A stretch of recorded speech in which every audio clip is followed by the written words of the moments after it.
So, today we're going to be talking about architectural lead generation, so lead generation for architects, how to win more work, and what is currently winning architects more work in 2025 and also beyond. Myself and James, we actually deal with a lot of different architects throughout the UK, so we know exactly which type of marketing strategies work and also which marketing strategies don't work as well. So, James, take it away. So step number one, what I'd be looking to do to grow is a Google business profile. If you already have one, I'd be making certain that I would be reaching out to all my existing clients to try to get me as many 5-star reviews as possible. It's a great way, a Google business profile, to generate more leads. There's obviously getting citations and doing Google business profile posts and uploading photos on there. So that's definitely step one that I would be doing to try to generate more local leads. So, step number two, this is kind of to bolster on to your actual Google business profile, is I would be creating dedicated service pages for each of your individual services as SEO optimized pages on your website. Now, the good thing is when you start doing that, it's also going to help, first of all, rank your actual SEO optimized page, but there's also a more likeliness chance of your Google business profile ranking and showing up for those keywords as well. So you're indirectly going to get more phone calls as well. Yeah, for sure. And if you are looking for more local leads, another option that you could be doing is PPC lead generation. That's pay per click within Google or within Bing, where you're trying to target the bottom of the funnel keywords that can try to generate you some more inquiries. The difficult part to this is you need to make certain you do team up with a good pay-per-click agency, because there is click fraud and there's also needing to build up like a negative keyword list, so it's not people applying for jobs like a careers kind of job.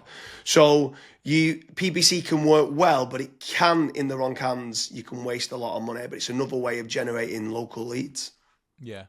And then after that, you've also got like meta ads as well. So like Facebook, Instagram, where the next time when somebody goes on to Facebook, they might be scrolling, they might see your ad. Now, there's a few different ways that you can set up Facebook ads. You've obviously got option A, which is like lead forms, which is like really easy to do. They don't even leave the Facebook platform, like they never click onto your actual website. Now, the issue with lead forms is that the quality might not be great, but you can obviously add more questions in to try and up that quality of the actual lead. Then you've also got conversion ads as well, where that actually gets sent through to your website and then they fill out the contact form to you or on your website as well. So you've got a couple different options there that you can do. Yeah, for sure. And then another way to grow more local leads could be organic social media. So posting regularly on Facebook, on Twitter, on YouTube, on Pinterest, on Instagram. There's lots of different platforms out there that you can be trying to get there. Reddit's quite big nowadays. In Quora, it's quite big. If people have got questions and you can answer it. So organic social media is another great way to be generating more local leads for your business.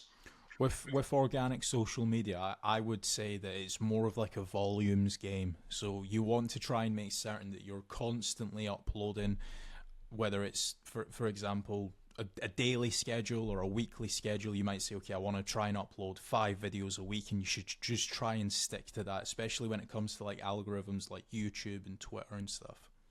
Yeah, for sure. I mean, what's your thoughts on using any sort of AI agents if they can try to team up with someone to use like N8N to kind of automate and schedule posts on social media?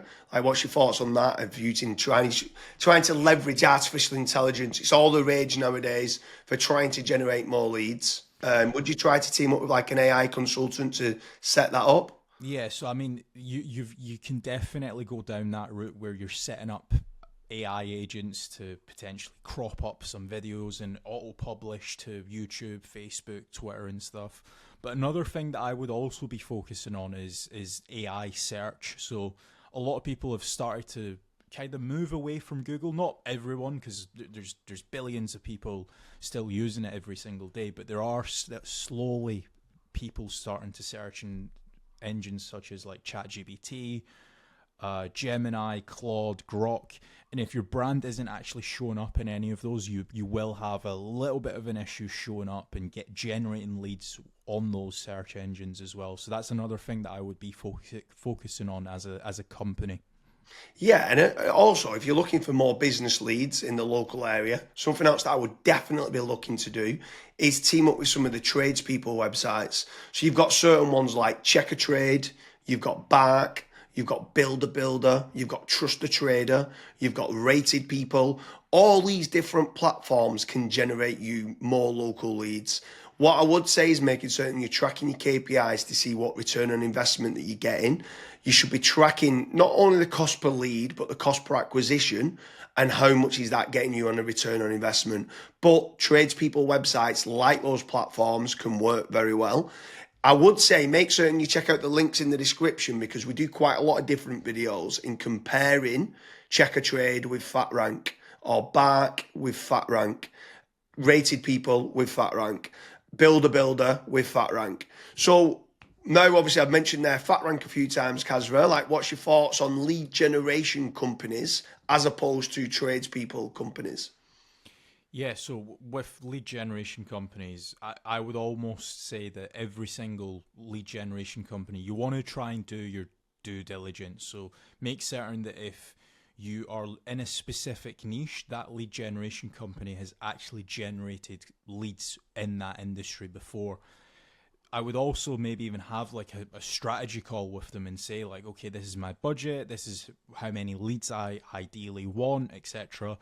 To make certain that if your actual KPIs do align with that lead generation company, you also want to make certain that what type of leads are they? Are they exclusive leads? Are the leads only going through to yourself? Or are they, for example, shared leads, which that's what a lot of other lead generation tools and lead generation companies do. Like, for example, Bark and Check a Trade and stuff.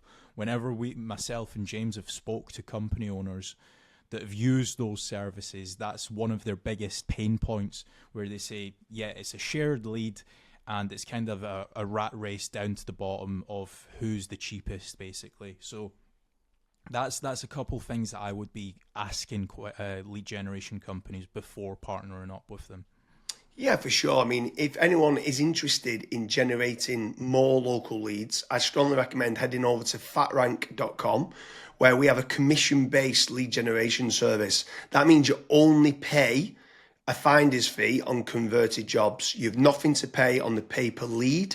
You have nothing to pay until you get paid, until you convert that job on a pay per sale basis and you've completed the job and been paid.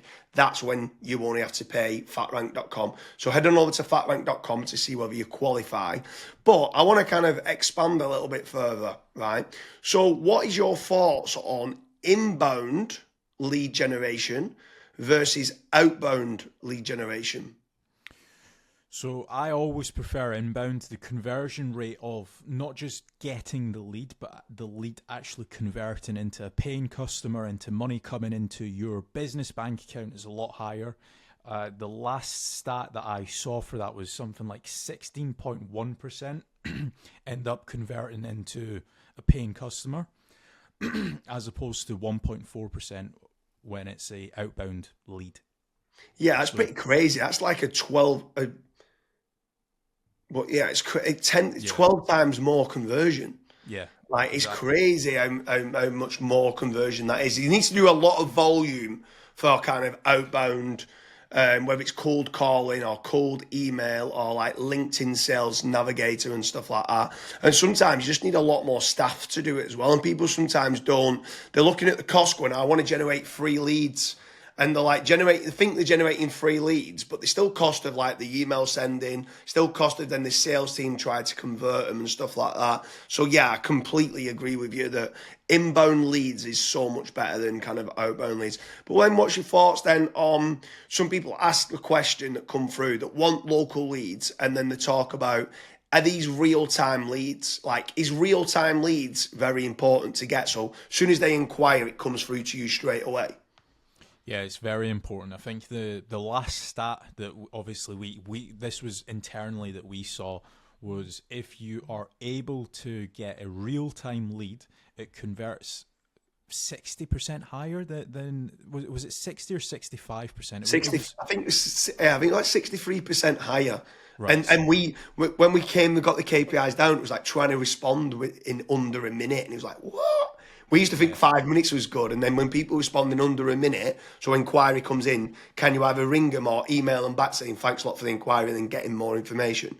Yeah, it was Yeah, pretty. so I mean, I'm not saying that every company needs to respond in under a minute. There are certain things that we obviously look at FatRank when we're looking to partner up with businesses. That's one of the things that a lot of businesses they kind of fall short on, where they might be away for 5 days on holiday and they don't have somebody to pick up the leads, and we're still providing the leads.